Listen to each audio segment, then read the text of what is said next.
pababa. So, today is day 2. And magko-coffee lang ako. Tapos lalabas na kami para maghanap ng restaurant or coffee shop for breakfast. And then later, kailangan kasi naming magsulit dahil, tomorrow, balik na ng Manila. Find the water tank to add fresh water. May tubig naman na. Okay na yun. Power on. Press 1. Capsule. Ano kaya to? Saan to nilalagay ito? Taas daw to. And then, binubuksan mo to. Kakainis.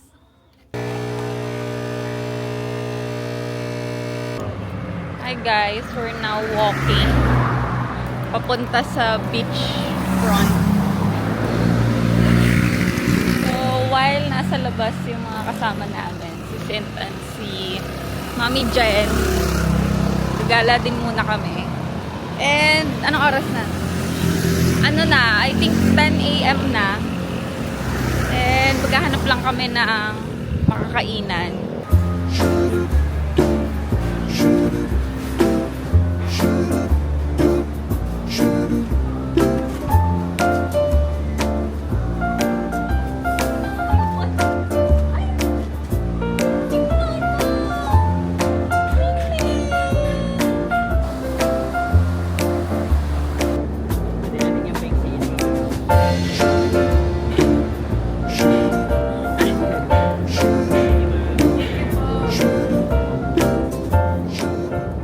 Here at Papa Bear and Friends na kainan sa La Union. So, we're planning to try mag-surf. And sabi nila sa amin is kumain daw muna kami. But nagdadalawang isip pa rin kami if mag-surf ba kami kasi ako non-swimmer ako. Pero si Jowa, swimmer siya. So, natatakot ako kasi mga dito pa ako final destination. Pero sabi naman nila safe naman. Pero nasa sa inyo yan if you want to try.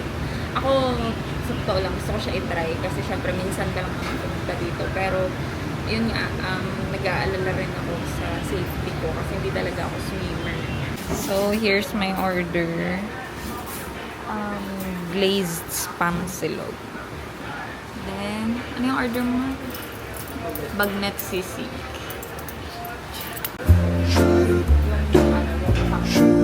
Doon yung camera.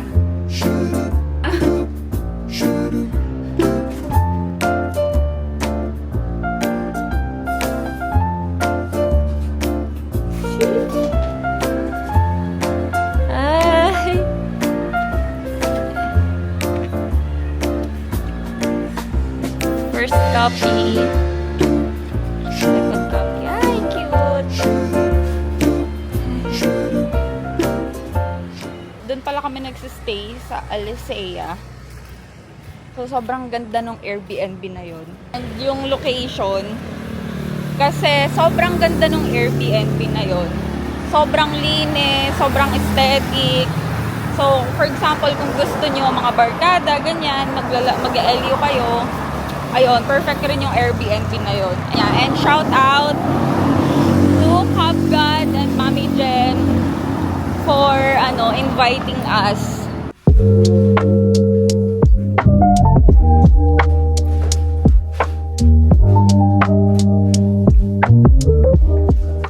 So, here's a quick room tour. So, upon entering, ito yung makikita nyo. So, meron ditong cabinet. So, ito yung CR nila. So, meron na ditong smart toilet. Ayan. And then, merong shower. Provided na rin yung body wash, conditioner, and shampoo. And then, meron ditong ganyan na mirror. And then, here, makikita nyo yung dining area. Sobrang aesthetic ng mga plates and bowls. And then, on this side naman, merong refrigerator. Ayan, pwede kayong maglagay ng ice cubes. And then, sa taas niya, merong rice cooker. And ito yung favorite part ko here. So, meron silang Nespresso here. Coffee maker. Ayan, so, provided na yung mga capsules niya here. And then, merong coffee mugs. Ayan. And then here naman, meron pang ibang spoon and fork. And then meron ding oven.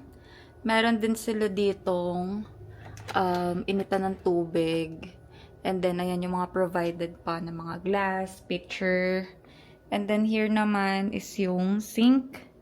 Para pwede kayong magluto, maghugas here. Dito yung pwede magluto. And then meron na ring mga provided na mga spices. So, merong asin, asukal, paminta, toyo, and cooking oil, and vinegar. And ayan, meron na din ditong mga gamit. So, yan. Meron na rin siya ditong, exhaust ba tawag dito? And then, the first aircon, nandito sa part na to.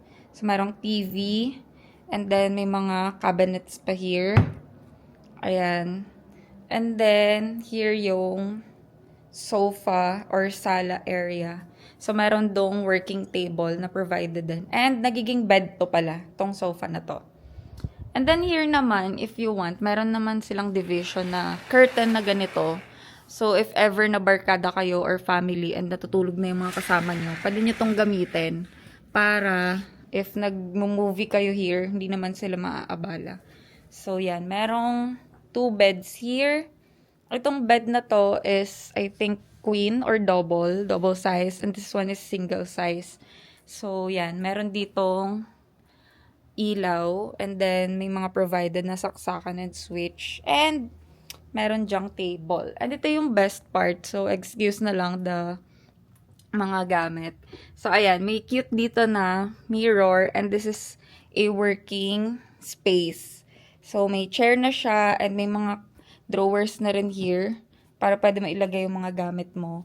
And then, merong cabinet dito. And meron din silang extra comforter and pillows dyan. So, ayan. May provided na rin sila ng mga dental kit at saka itong mga bath towels. So, yun lang. This is our Airbnb here in Alesea, La Union. Bye!